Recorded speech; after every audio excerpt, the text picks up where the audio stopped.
You can keep his little notebook. Nobody wants that. That was Tyler, my husband's oldest son, 26 years old.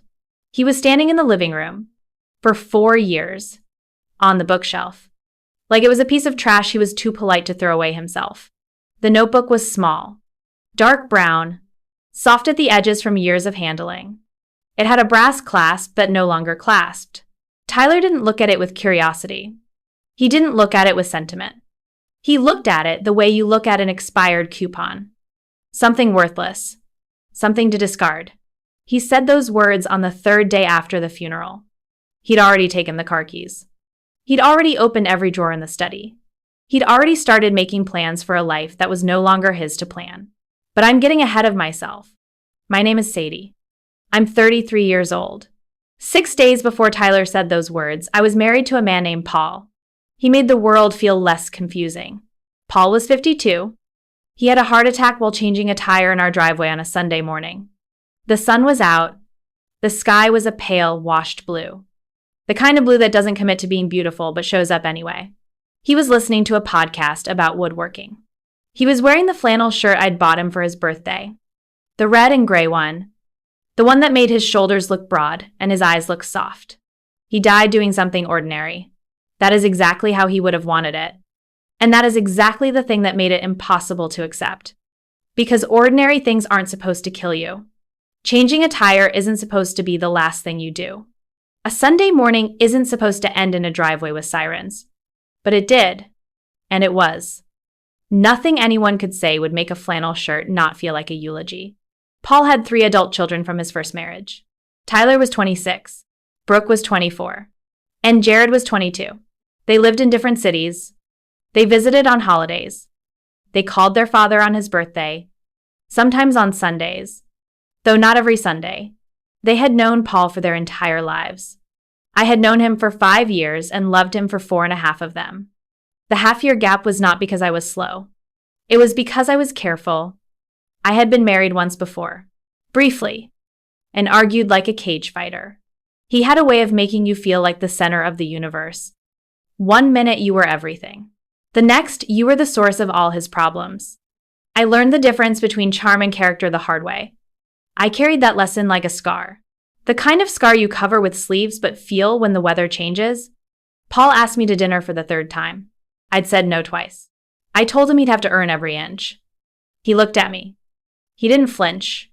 He didn't laugh. He said, "Good. I'm not in a hurry." He wasn't. That was the thing about Paul. He was patient the way trees are patient. Not because he was passive, not because he lacked ambition or urgency, but because he understood that the things worth having take time. He was 19 years older than me. Some people had opinions about that. My mother's friend Dorothy told her it was concerning. My mother told Dorothy to mind her business. That is the most protective thing my mother has ever said. Off our porch with a spatula. My mother is 5'2". She has the energy of a woman who has been underestimated her entire life. She uses it as fuel. She saw Paul for what he was before I fully did. She told me after our second meeting, that man doesn't perform kindness. He just is kind. Those are different things. She was right. She usually is. She just doesn't say it quietly. Paul built his wealth the way he did everything. Quietly. Methodically. Without asking anyone to notice. He'd spent 20 years in tech consulting. He saved aggressively. He invested carefully. He retired at 50 with enough to live well without working again. He didn't talk about money. He didn't talk about portfolios or market returns or tax strategies. He talked about woodworking. He talked about weather patterns. He talked about whether the neighbor's cat was getting enough attention. He drove a 10-year-old truck because he liked it. He wore shoes until the soles gave out. He didn't see the point in replacing something that still worked. He was the kind of man who believed that excess was a form of distraction. That simplicity was not the absence of wealth, but the discipline of it. He lived below his means not because he had to, but because he wanted to. His children did not understand why he married me. Tyler asked him once. At Thanksgiving. While I was refilling the water pitcher, he didn't realize I could hear him from the kitchen. But I could. I could hear every word. "Dad, she's younger than some of my friends. What's she getting out of this?" The kitchen was quiet. The faucet was off. The water pitcher was full in my hands. I stood there, not breathing, not moving, waiting for what came next. Paul set down his fork. He looked at Tyler with quiet disappointment. The kind that doesn't need volume. She's getting a man who finally learned how to be one. And I'm getting a woman who doesn't need me but chose me anyway. If you can't understand that, I can't explain it. Tyler didn't bring it up again. At least not to Paul. I set the pitcher on the table without a word. My hands were steady. My chest was not. Brooke was quieter about her disapproval. She showed it through temperature. She was never rude. She was just never warm. She'd hug me at the door. The hug would last exactly long enough to be technically a hug. She'd ask how I was doing and nod at my answer without follow-up. She talked to her father in a softer voice, 2 degrees warmer than the one she used with me. I noticed.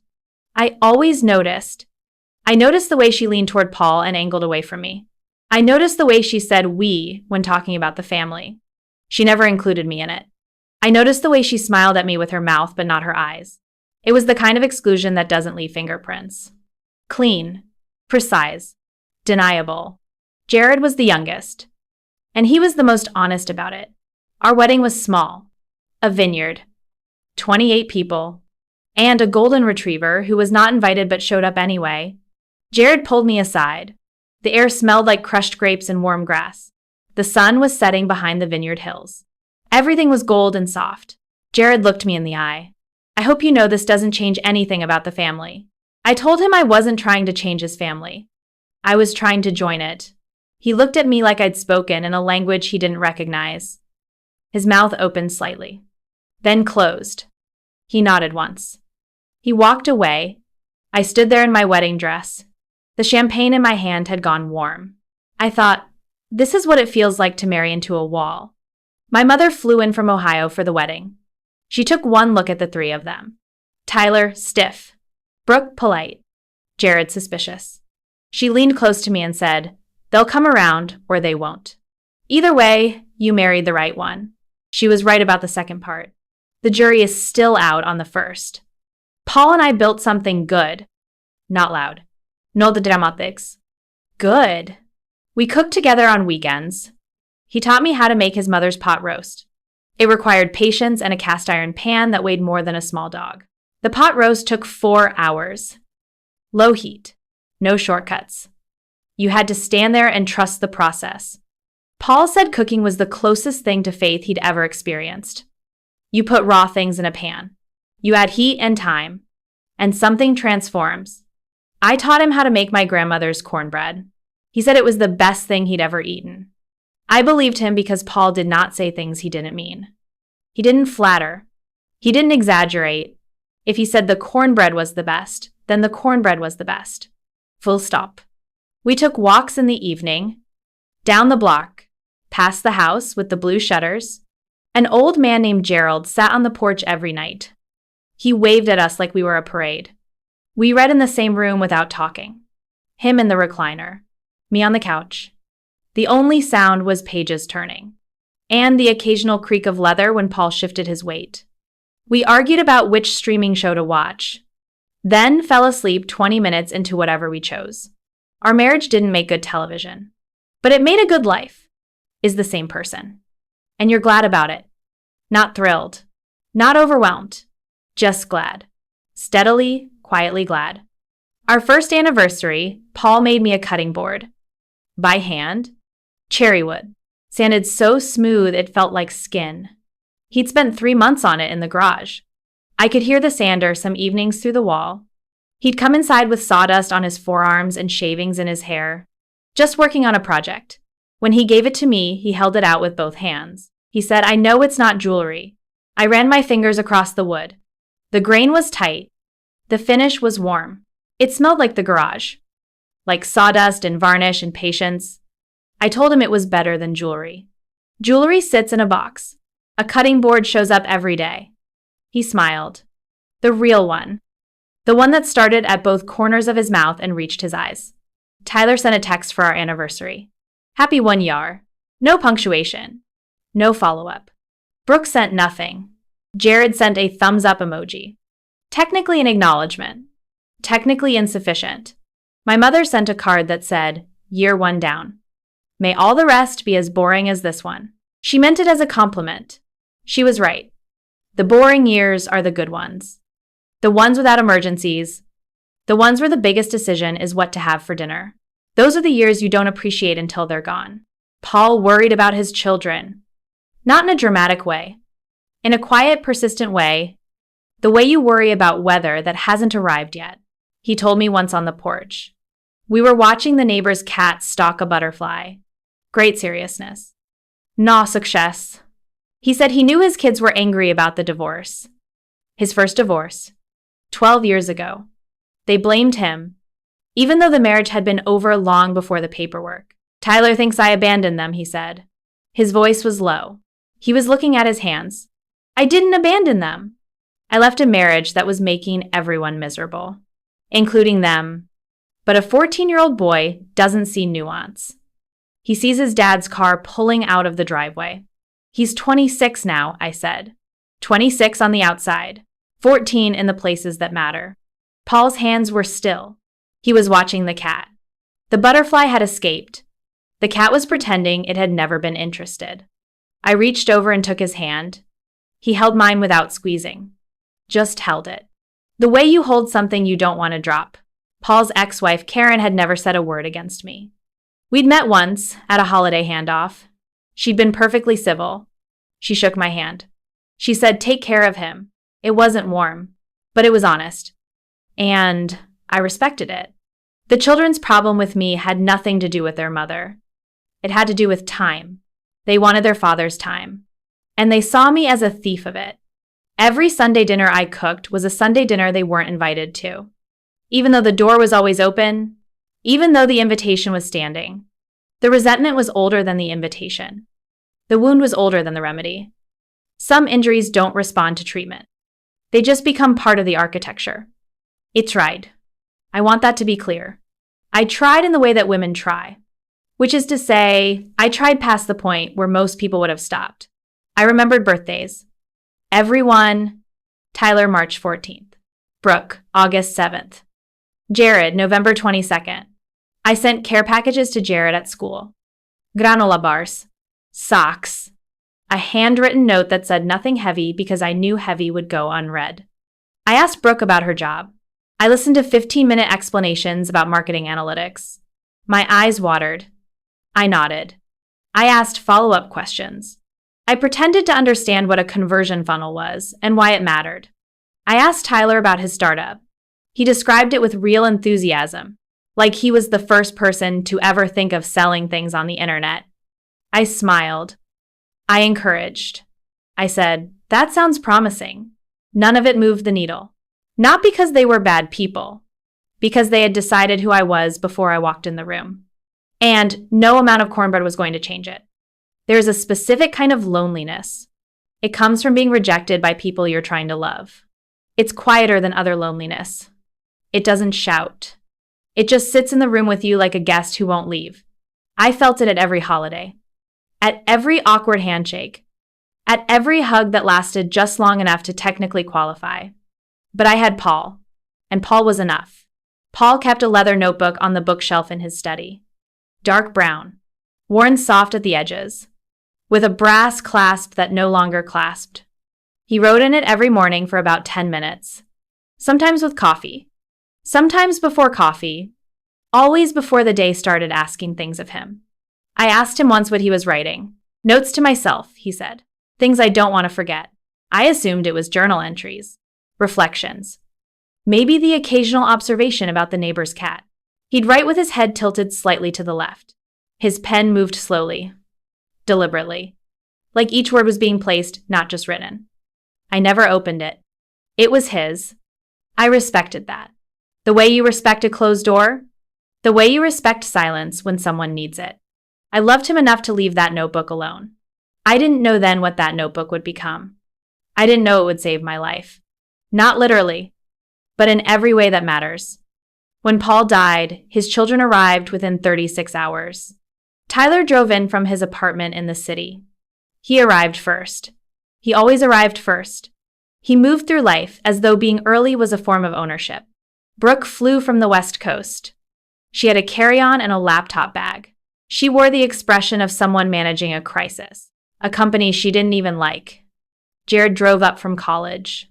He was getting a graduate degree, something that required a lot of whiteboards. They were grieving. I understood that. They had lost their father. But grief, in that family, looked a lot like logistics. Tyler arrived first. He walked through the house like he was conducting an inspection. He opened closets. He looked in drawers. He ran his hand along the bookshelf in Paul's study, at an open house. He stood in Paul's study for a long time, his hands on his hips, scanning the bookshelves and cabinets. His expression was one I couldn't quite name. Appraisal? That was the word. He was appraising, not grieving, not remembering. Appraising. The room still smelled like Paul. Old books and cedar and hand soap from the hardware store. And Tyler stood in that room and saw inventory. Brooke arrived next and went straight to the kitchen. She made coffee. She did not offer me any. She sat at the counter with her laptop open and started making lists. She was organized about her grief. She had tabs. She had columns. She had a system for processing grief. It looked suspiciously like project management. I watched her type. Her fingers were fast. Her face was still. If she was crying on the inside, her outside didn't know about it. Jared arrived last. He walked in. He set his bag by the door. He saw the empty recliner in the living room. Paul's chair, the one with the permanent indent from years of Sunday football. Without moving for almost a full minute. His jaw was tight. His hands hung at his sides. He looked at the chair the way you look at a headstone. Then he sat down in it. Something about that bothered me. More than Tyler's inspection. More than Brooke's spreadsheets. Jared didn't sit in that chair because he missed his father. He sat in it because it was available. He leaned back. He put his hands on the armrests. He settled in. Like he was trying it on. Like it was something he'd inherited before the will was even read. The funeral was on a Monday. It rained. Paul would have liked that. He always said rain made things grow. That sounds trite. Unless you heard it from a man who actually believed it. Paul believed in rain. He believed in patience. He believed in cast iron pans and cherry wood and the neighbor's cat. He believed that most problems could be solved by paying attention. And he was usually right. The service was small. Paul's sister flew in from the coast. A few of his old colleagues came. Some neighbors. Warati. First time in what appeared to be decades. My mother sat in the front row. She held my hand so tight I lost feeling in 2 fingers. She didn't cry. My mother saves her crying for private and her strength for public. She'd been doing it since my father died when I was 12. She sat up straight. She looked forward. She squeezed my hand like she was holding me to the earth. Like she was afraid I might float away into the grief and not come back. Tyler gave a eulogy. It was polished. Rehearsed. He stood at the podium in a dark suit. He held a folded piece of paper he'd clearly practiced with. His voice was steady. His pauses were measured. He talked about Paul teaching him to ride a bike, which was a fine story. He talked about Paul's dedication to his family, which was true. He talked about how Paul's legacy would live on through his children, which was a way of saying through us, not you, without actually saying it. He didn't mention me. Not once. 4 years of marriage. 1,500 days. Cooking. Walking. Reading. Being quietly, steadily present. And in Tyler's version of his father's life, I was an intermission. A blank space between acts. A pause no one remembered. I sat in the front row. I listened to Tyler erase me from the story of a man I had loved every day. My mother's hand tightened on mine. She'd noticed too. After the service, Tyler's girlfriend touched my arm. Her name was Claire. She wore designer sunglasses indoors. Tyler was so moved preparing the eulogy. He worked on it all weekend. She said it like she expected me to be grateful.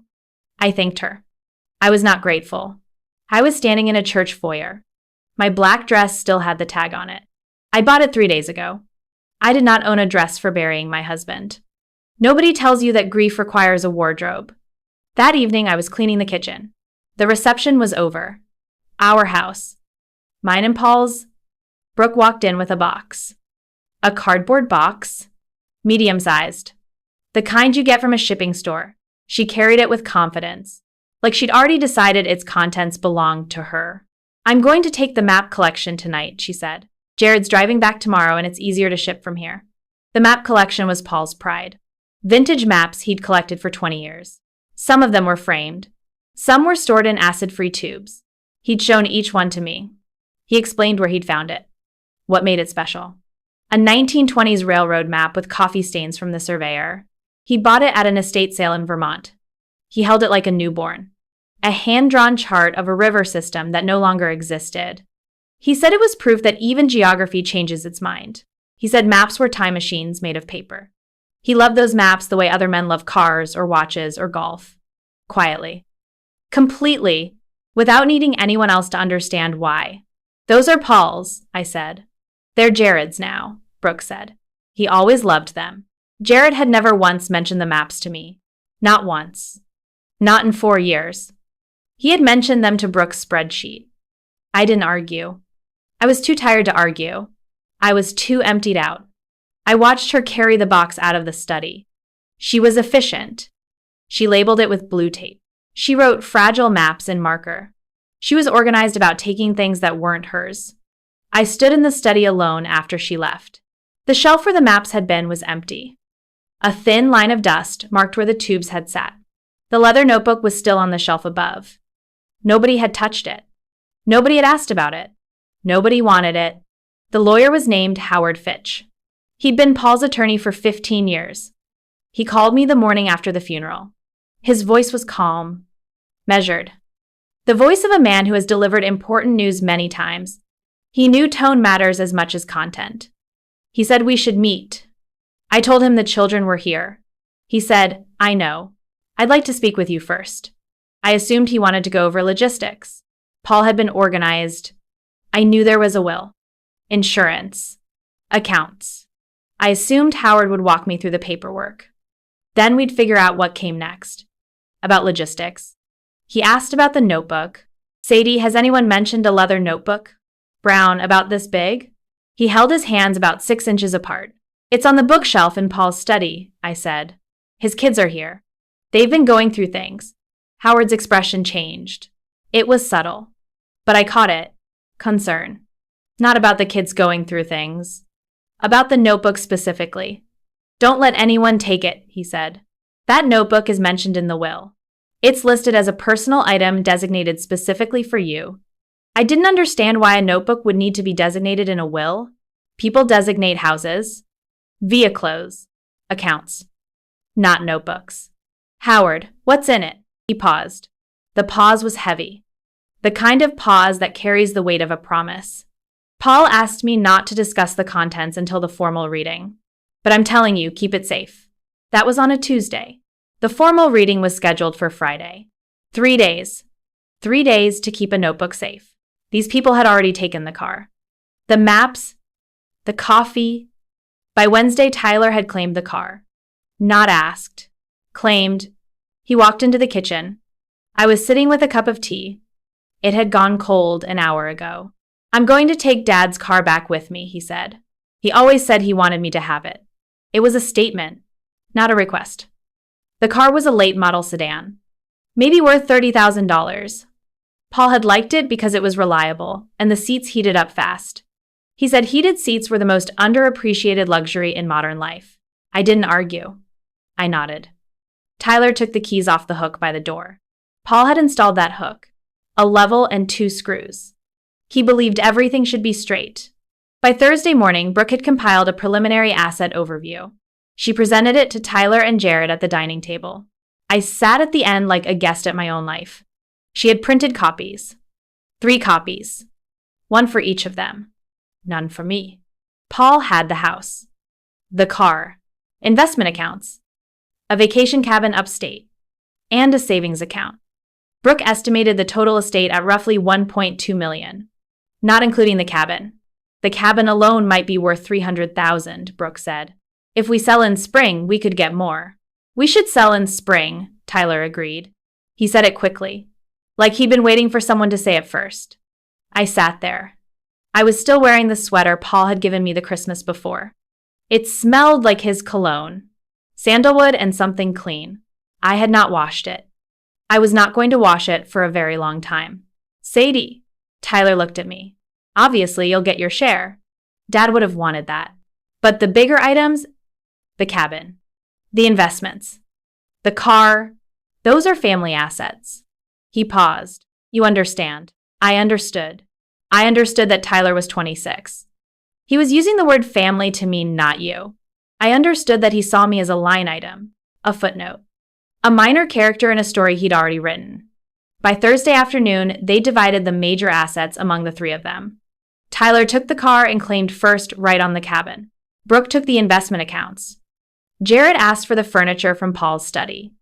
The antique desk, the leather chair, the vintage map collection Paul had spent 20 years curating. Nobody mentioned the notebook. It sat on the shelf, small, brown, silent, invisible to people who only measured value in size. Friday morning. Howard's office. The formal reading of the will. The office was on the third floor of a brick building downtown. It smelled like old carpet and good coffee. Framed degrees lined the wall. A photograph of Howard shaking hands with someone important. Paul's will was straightforward. The house would be sold. Proceeds split 4 ways. 1/4 to each child. 1/4 to me. The investment accounts were distributed to the children. The cabin went to the 3 of them jointly. The car went to Tyler. Then Howard read the personal items section. He cleared his throat first. He adjusted his glasses. He looked at me just for a moment before he began. To my wife Sadie, I leave the following personal effects. He paused and continued reading. My leather-bound notebook. My wedding ring. The photograph of us at the vineyard. And the contents of safety deposit box number 1147 at our local bank. Tyler leaned forward. What's in the safety deposit box? That's between Sadie and the bank, Howard said. And the notebook? Brooke asked. That's literally a notebook. Why is it listed separately? Because Paul wanted it listed separately, Howard said. His voice was flat, final. A man who has answered a question and does not intend to answer it again. Tyler looked at me with an expression I'd seen before. The same look he gave the notebook on the shelf. Appraisal, calculation. He was trying to figure out if there was something he'd missed. You can keep his little notebook, Tyler said. Nobody wants that. I didn't respond. I held my hands in my lap and waited for Howard to finish reading. My mother had taught me something. Years ago, during my first marriage, my ex-husband used to say things designed to make me react. They're paying for. So I didn't. I sat still. I breathed slowly. I gave Tyler nothing. After the reading, Howard asked to see me privately. He closed his office door and sat across from me. Have you opened the notebook? No. Paul wanted you to open it after the reading. He was very specific about the timing. I looked at Howard. What am I going to find?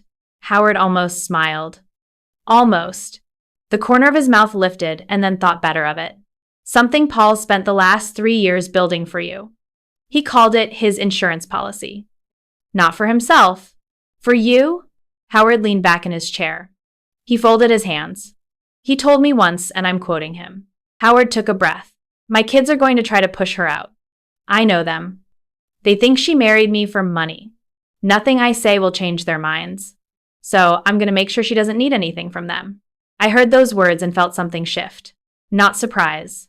Something deeper. Something that felt like being seen by someone who wasn't in the room anymore. I drove home with the notebook in my passenger seat. I put my hand on it twice at red lights. Not to open it. Just to touch it. The leather was warm from the sun coming through the windshield.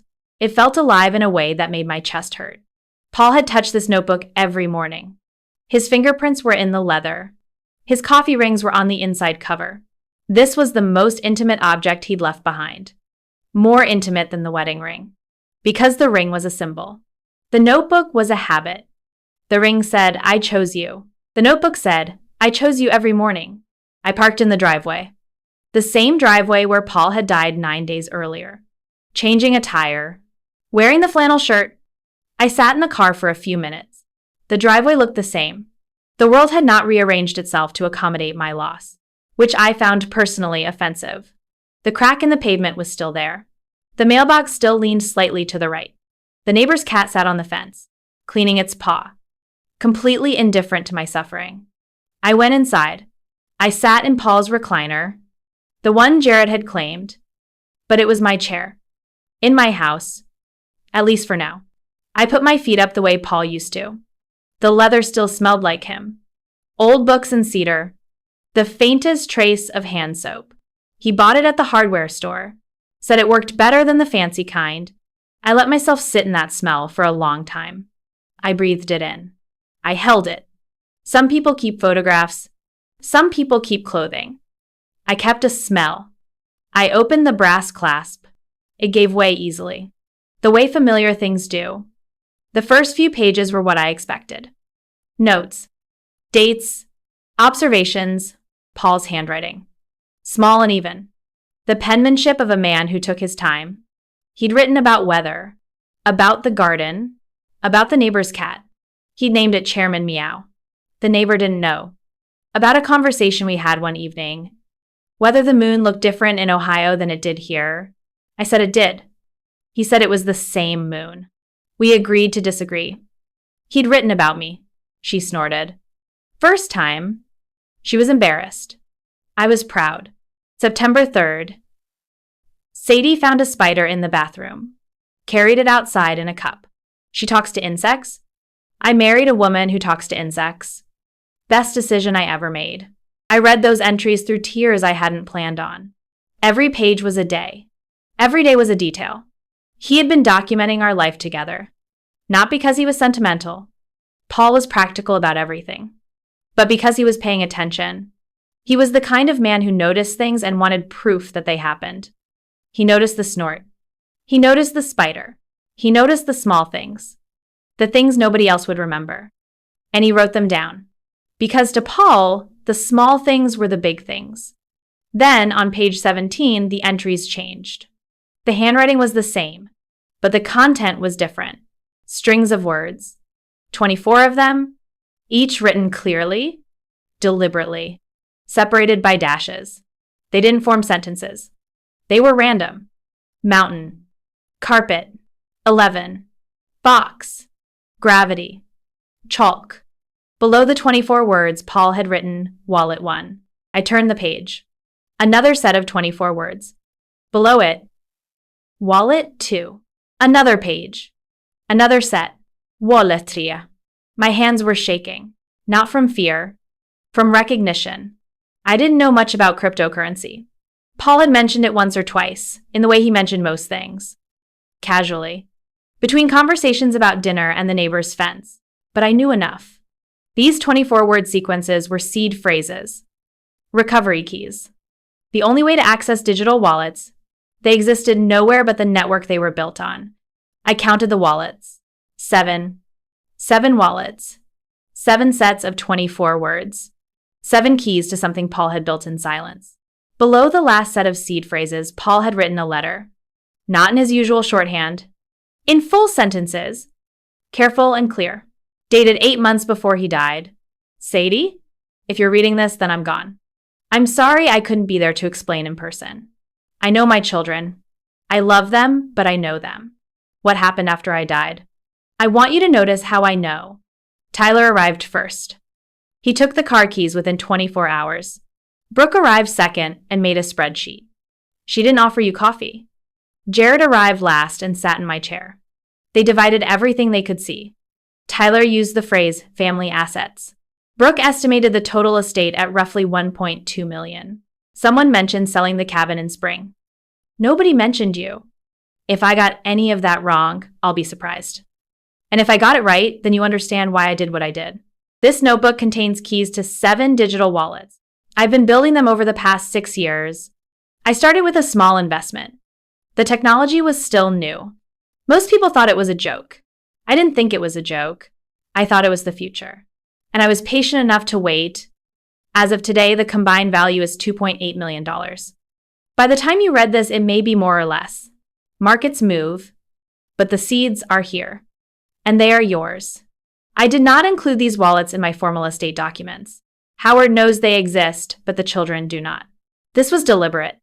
My children have my love and my name. They have a fair share of everything I built the usual way. You have something I built in the new one. If my children treat you the way I fear they will, this is my apology and your protection. I could not change who they are, but I could make sure their cruelty has no teeth. I love you. I loved you from the third dinner when you told me I'd have to earn every inch. You have no idea how much I wanted to earn it. Take the seeds to Howard. He knows a specialist. Be patient. The way I taught you to make pot roast. Low heat. Long time. Worth the wait. Yours, always, Paul. I sat in that chair for a long time. The house was quiet. The afternoon light was coming through the window at a low angle. It hit the edge of the notebook and turned the leather gold. I read the letter 3 times. The first time I read it for the money. $3.2 million hidden in a notebook nobody wanted. The number was abstract. It floated above me like a cloud I couldn't touch. I said it out loud. 3.2 million. The words didn't feel real. The second time, I read it for the predictions. Tyler took the car keys within 24 hours. Yes. Brooke made a spreadsheet. Yes. She didn't offer me coffee. Correct. Jared sat in the chair. Yes. Tyler used the phrase family assets. He did. Brooke estimated 1.2 million. She did? Someone mentioned selling the cabin in spring. Tyler did. Nobody mentioned me. Nobody did. Paul had predicted every single thing his children would do. Every word. Every behavior. Every small cruelty. He had written it down 8 months before he died. Sealed it in a notebook. And been right about all of it. He knew them that well. He loved them. And he knew them. Those two things lived side by side in him without contradiction. The third time I cried, not because I was sad. I was married to a man who loved me enough to study his own children. He knew their worst instincts. And he built a wall between them and me. He knew them well enough to predict them. And he loved me enough to protect me from what he knew. I cried into the leather of the recliner that smelled like cedar and old books. I cried until my ribs ached.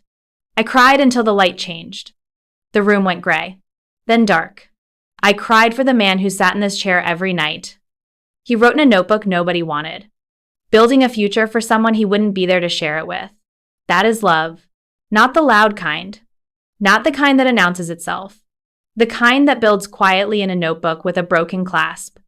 My mother arrived from Ohio 2 days later. She walked in. She set down her suitcase. She looked at me holding the notebook. She tilted her head. She narrowed her eyes. She said, "That man. He always had a plan, didn't he?" I told her everything. The wallets. The letter. The seed phrases. The predictions. She listened without interrupting, which is unusual for my mother. She has opinions about most things and volume for all of them. She sat on the couch. She held a cup of coffee I'd offered her. That is what you do when your mother taught you manners. When I finished, she said, "So the kids took the car, the cabin, the accounts, the furniture?" She leaned forward. "And you got the thing worth more than all of it combined." "Yes." She sat down across from me. "Your father, God rest him, had a saying. The most valuable things in a house? The ones nobody thinks to lock up." She paused. He was talking about his fishing tackle.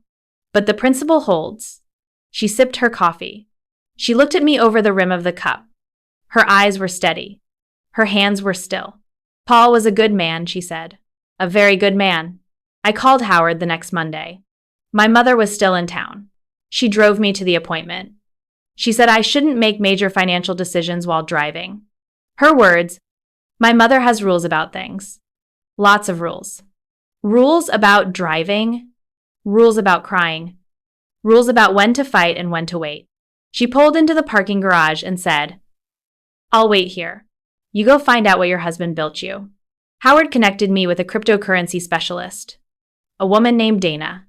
Dana worked with high net worth digital asset clients. Her office was in a building with no signage, which apparently is how you know someone handles serious money. The hallway was quiet. The carpet was thick. A certain kind of quiet. The kind that says problems here involve commas. Dana's desk was clean. Her handshake was firm. She wore reading glasses on a chain. She had calm, measured energy. The kind of person who'd seen very large numbers behave very badly. Not impressed by either direction. She was the kind of woman who made you feel that your emergency was manageable. That numbers, no matter how large, were just numbers. And numbers could be managed. I brought her the notebook. She put on her glasses. She read the seed phrases one by one. She copied each string of 24 words into a secure terminal. Not connected to the internet. She typed with 2 fingers. Slowly, checking each word against the notebook twice. She did not rush. Paul would have liked her. My mother sat in the waiting area, reading a magazine from 2019, texting me updates. This office has nice chairs. Dana seems competent, as if I couldn't see her through the glass wall. But that is my mother. She narrates. She comments. She provides reviews of furniture during financial emergencies. After about 20 minutes, Dana took off her glasses. She folded her hands on the desk. She looked at me the way doctors do. When the news is significant but not bad. Sadie, she said, the combined value of these 7 wallets is $3.2 million. I heard the words. I processed them. I did not react. The room was very still. The air conditioning hummed. A car honked somewhere on the street below. Say that again, I said. $3.2 million. Approximately. The market fluctuates, but that's the current figure as of this morning. Your husband's initial investments were early and well chosen. The growth has been substantial. $3.2 million. Paul's estimate of 2.8 had been conservative, because the market had moved, because Paul had been patient, and the future he believed in had arrived. Dana walked me through each wallet. The first one, established 6 years ago, held the largest position. The others were diversified across different assets. Paul had built them methodically, one at a time, like a man building a house with no blueprints, but a very clear idea of where the room should go. I sat in Dana's office and thought about Tyler claiming the car. Worth maybe $30,000? About Brooke's spreadsheet estimating $1.2 million total. About Jared sitting in Paul's chair like it was his birthright. They had divided the visible world. The invisible world was mine. The one Paul built quietly in a notebook. In handwriting no one bothered to read. My mother was standing in the hallway when I came out. She took one look at my face and said, "How much?" $3.2 million. My mother sat down in one of the nice chairs. She put her hand over her mouth. She closed her eyes for exactly 3 seconds. That man, he was something, wasn't he? Yes, I said. He was. We sat in the car for 10 minutes before either of us moved. My mother held my hand. She didn't say anything about the money. She said he must have loved you very much to plan that far ahead. And then she cried. My mother, who saves her crying for private, who has held it together through everything, who didn't cry at the funeral, who didn't cry when I told her about the wallets. She cried in a parking garage. A man she'd only known for 5 years. He loved her daughter enough to protect her from beyond the grave. She cried with her hand over her eyes. Her shoulders shook. She made no sound. Even her crying was private. Even in the car. Even with me. I put my arm around her. I held her the way she'd held me at the funeral. We stayed like that for a long time. 2 women in a parking garage. One holding a notebook. One holding a grief she'd been carrying since she was 12. I didn't tell them. Not right away. There was no legal obligation. Auslagift. Documented in Paul's personal papers. Separate from the estate. They were mine. Legally. Completely. Irrevocably mine. Tyler called me 2 weeks after the reading. He wanted to know when I'd be moving out of the house. The market's good right now, he said. Brooke ran the numbers. We should list by March. I'll think about it, I said. What's there to think about? It's a 4-way split. You'll get your quarter. I said I'll think about it, Tyler. He paused. I could hear him recalculating. Tyler was always recalculating. He'd inherited his father's intelligence, but none of his patience.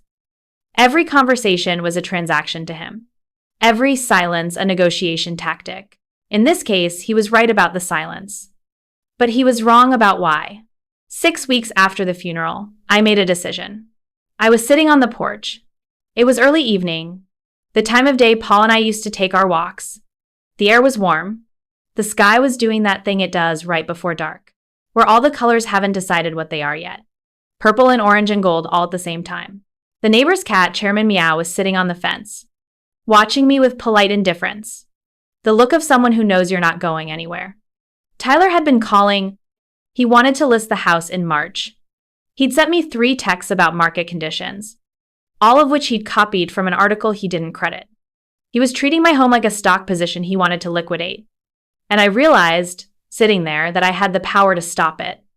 Not through argument, not through negotiation, through arithmetic. I used a portion of the digital assets. Dana guided me. Howard blessed it. I bought out the other 3/4 of the house. I offered fair market value, divided 3 ways. It was more than they would have gotten from a sale. Because I didn't require a real estate agent, or staging, or closing costs. Clean money. Fast transfer. No contingencies. Howard drew up the offer. He called it generous. Dana called it strategic. My mother called it good sense. She gives. Brooke accepted immediately. The numbers made sense to her. She ran them twice. Confirmed the premium over expected sale proceeds. Signed within 48 hours. I respected that about Brooke. She didn't pretend it was about sentiment. It was about math. And the math was good. Jared accepted because Brooke did. Tyler took 9 days. He called me on the 9th day. Where did you get the money? I had resources. What resources? He stopped himself. He was going to say something about my career. I worked in nonprofit management. I made a comfortable salary, but not the kind that buys houses outright. Tyler knew that. You were going to say what, Tyler? Nothing. Where did the money come from? Paul. Silence. That's not possible. We accounted for everything. You accounted for everything you knew about. The silence on the other end was long enough to be musical. I let it play. I let it stretch and hold. I let Tyler sit in that silence the way I had sat in his silences. All the silences where he didn't mention me, where he didn't include me, where he pretended I wasn't there. Now I was there, and he could hear it. 3 months later, Tyler showed up at the house. Not called, showed up. He pulled into the driveway, the same driveway where his father had died. He knocked on the door like a salesman who believed he was owed a meeting. I opened the door. Pocket was sitting on the back of the couch, watching with her crooked ear. She was a calico.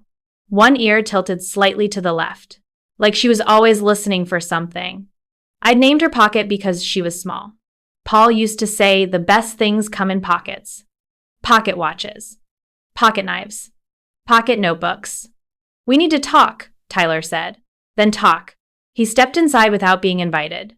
He looked around the living room, the room he'd spent 48 hours cataloging after his father's death. Everything was the same. The recliner, the bookshelves, the photograph from the vineyard. But the energy was different, because now it was my house. Every wall, every floor, every piece of it. His name was not on any document. I know about the crypto, he said. I waited. Brooke found out through a friend who works in digital assets. She ran the numbers. Of course she did. Dad left you millions in a notebook and you didn't think to tell us? I sat down in the recliner. My chair. My house. Your father left me a personal gift. Documented. Legal. And separate from the estate, he chose to tell you about the cabin and the car and the accounts. He chose not to tell you about the notebook. That was his decision, not mine. That's family money. It's my money, Tyler. I let the words settle. The reason your father gave it to me is standing in my living room, uninvited, demanding things that aren't his. Tyler went still, not angry still. Something worse. Recognition still. The stillness that comes with truth. When you hear something real about yourself and realize everyone else knew already. His mouth opened, then closed. His hands dropped to his sides. For just a moment, he looked like the boy Paul had described, watching his dad's car pull out of the driveway. How much? He said. Quieter now. That's not your business, Tyler. It is my business. He's my father. That's family money. It's my money. Your father designated it to me personally, outside the estate, with documentation. We'll see about that. He turned. He walked out. He didn't close the door behind him. Pocket watched him leave. Her crooked ear tracked him all the way to the driveway. He hired an attorney, a man named Prescott. Prescott specialized in estate disputes. His website had stock photos of gavels. Prescott sent Howard a letter.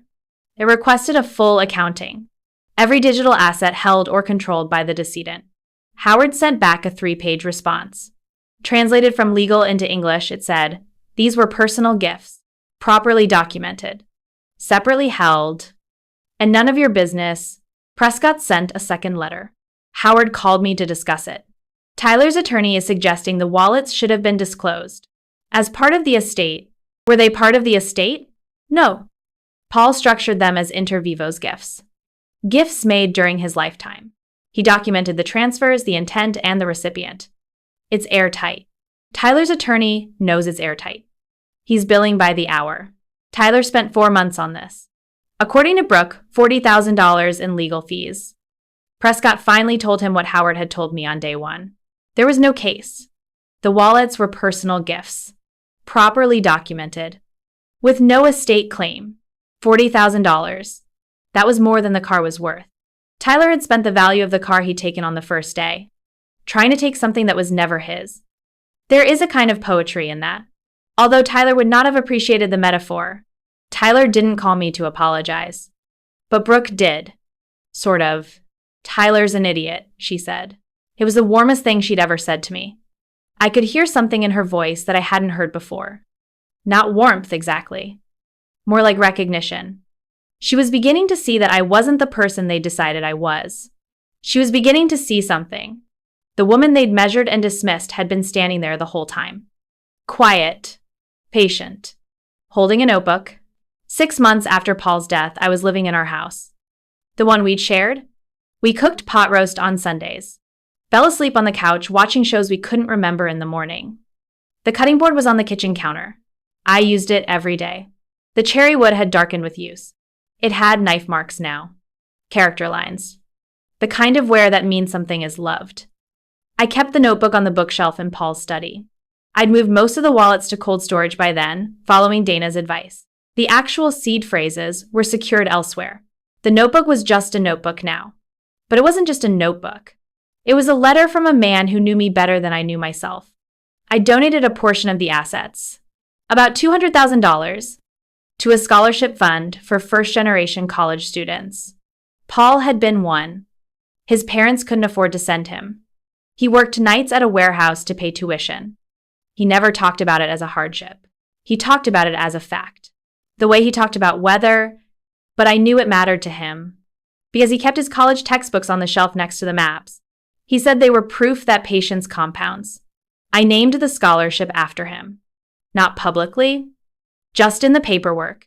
The Paul Hartley Fund for Stubborn People Who Work Nights. That's not the official name, but it's what he would have called it. He would have laughed at that. The real laugh. His head tilts back.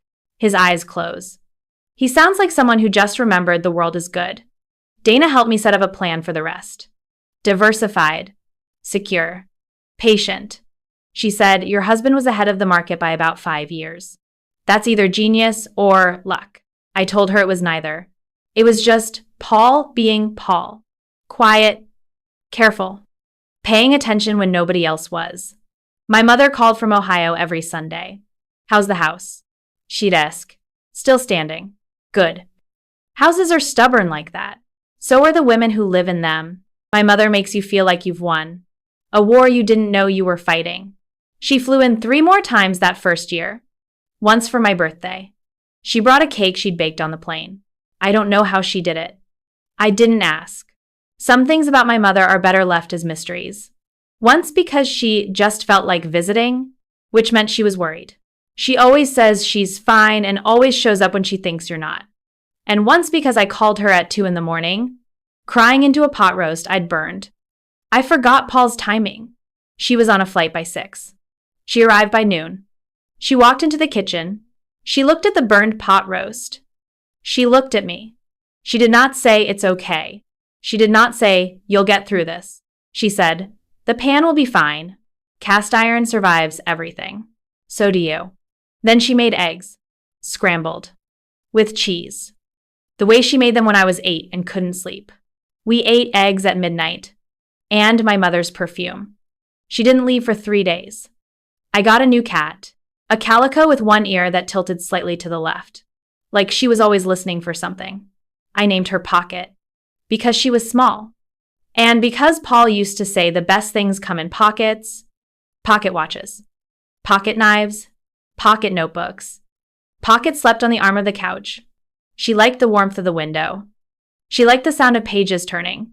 She liked to sit in Paul's study, on the shelf, next to the notebook, like she was guarding it. Maybe she was. Jared came by once. About 4 months after the funeral. He didn't call first. He just showed up. The way Paul used to show up at my office with lunch. He'd accidentally cooked too much. Nobody accidentally makes 2 sandwiches. Paul just knew when I needed company. Jared stood in the doorway and looked at the living room. The recliner still in its place. The bookshelves still full. The photograph from the vineyard still on the mantel. Pocket was asleep on the arm of the couch. Sat on the kitchen counter, visible from the hallway. I used it every day. It looks the same, he said. It is the same. He came inside. He sat on the couch. Not in the chair. That small choice. Sitting somewhere else. Leaving the recliner alone. It told me something about Jared had shifted. I made coffee and offered him a cup, and he took it. He held it with both hands. People hold things that way, when they don't know what to do with the rest of their body. We sat in the living room where his father used to read. We didn't say much, and that was fine. The silence wasn't uncomfortable. 2 people who had shared the same loss, from different angles, finally sitting in the same room without pretending it didn't hurt. Pocket jumped down from the arm of the couch and walked over to Jared. She sniffed his shoe. She considered him. Then she jumped into his lap. Jared looked down at her. He touched her crooked ear. He almost smiled. "I'm sorry," he said after about 15 minutes, "for what I said at your wedding. About nothing changing. That was..." He stopped. He started again. "That was the worst thing I've ever said to someone who didn't deserve it. It was honest," I said. "Just wrong." He almost smiled. His father's smile. Not the full version. The version that starts at the corner. Never quite makes it to both sides. Paul used to smile like that when he was working something out. When the answer was close but not quite there yet. Jared had that same smile. And seeing it made my chest ache in a way that was both terrible and beautiful. "Dad loved you," Jared said. "I know. He talked about you a lot. More than he talked about us, actually." He looked at his coffee. He turned the cup in his hands. "I think he was happier with you than he was when we were kids. And I think that's why we were so angry. Not because of the age thing. Not because of the money. Because we spent 20 years hoping he'd be that happy. And he didn't find it until after he left. It was the most honest thing any of Paul's children had ever said to me. It was also the saddest. Because Jared was right. Paul had found something with me that he hadn't found before. And his children had seen it. And it had burned. It had burned slowly. Over years. The way jealousy burns. Not with a flame. A heat with no source you can point to. No water that can put it out. I didn't know how to respond to it except to say what I felt. Your dad was a good man. And he loved you. He also loved me. Those 2 things don't cancel each other out. I know, Jared said. I'm starting to know that. He finished his coffee. He left. He texted me the next day, "Thanks for the coffee." It was 1 sentence. And it meant everything. Sometimes the biggest bridges are built with the smallest words. A sentence.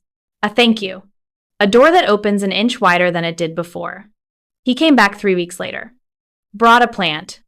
A small succulent in a clay pot. "Dad always said you were good with living things," he said. I put it on the windowsill in Paul's study. Next to the notebook. It grew faster than I expected. Some things just need the right spot. The right light. The right soil. The right person to notice they're growing. Tyler never came around. Some people carry their mistakes like armor. He was one of them. He wore his resentment the way other men wear cologne. Everywhere. All the time. Too much of it. I don't hate Tyler. I feel sorry for him. He spent $40,000 trying to take something that was never his. He lost a car's worth of money chasing a notebook's worth of pride. And somewhere in that math, he missed the point entirely. The point was never the money. The point was the notebook. The point was that Paul sat down every morning and wrote. Not for Tyler. Not for Brooke. Not for Jared. For me. That simple act, repeated daily, for years, worth more than anything Tyler could have inherited. Brooke called occasionally. She was still organized, still measuring, still sorting, but the measurements had softened. She asked about the house. She asked about the cat. Once, she asked about the cornbread recipe. Jared said Dad loved it. I sent it to her. My grandmother's recipe, handwritten on a card my mother had given me, which my mother had gotten from her mother. That recipe had crossed 3 generations and 2 time zones. Now it was sitting in Brooke's inbox, because a man named Paul had loved it, enough for his daughter to notice. Some things take the long way. Recipes, forgiveness, understanding. They move through time the way rivers move through stone, not fast. But eventually, some nights I sit in the recliner and think about what Paul built. Not just the wallets, not just the money. He built a plan, a quiet, patient, deliberate plan to make sure the woman he loved would be okay. He did it the same way he did everything. Without fanfare, without announcement, in a notebook nobody thought to open. Tyler valued things he could see. The car, the cabin, the spreadsheet. He looked at a notebook and saw paper and leather and a broken clasp. Paul looked at the same notebook and saw a future. That is the difference between a man who measures and a man who builds. One counts what's there. What isn't there yet? One night, months after everything settled, I opened the notebook to the last page. Paul had written one final entry, undated. In his small, even hand, Sadie, if they call it worthless, carry it carefully. That's how you know it matters. I closed the notebook.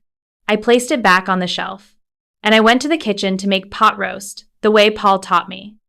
Low heat, long time, worth the wait. The kitchen was warm. The cast iron pan was heavy in my hands. The house was quiet, just the hum of the refrigerator, and the soft sound of Pocket's paws on the hallway floor. I stood at the counter. On the cutting board, Paul made me cherry wood, knife marks, 3 years of daily use. I cut the onions.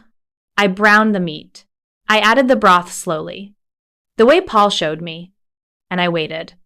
The way Paul taught me, because the things worth having take time. Because patience compounds. Because low heat and long time is not just a recipe. It's a philosophy. And it's the way a man in a flannel shirt loved a woman who talked to spiders. If you've ever been underestimated by someone who should have known better, or held on to something everyone told you to throw away, you might understand why I'm telling this story. There are people in this world who measure everything and understand nothing.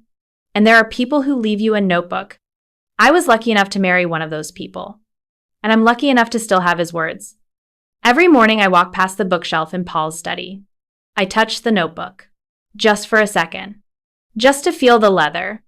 It's warm. It's always warm, as if the words inside it generate their own heat. And every morning I think, you can keep his little notebook.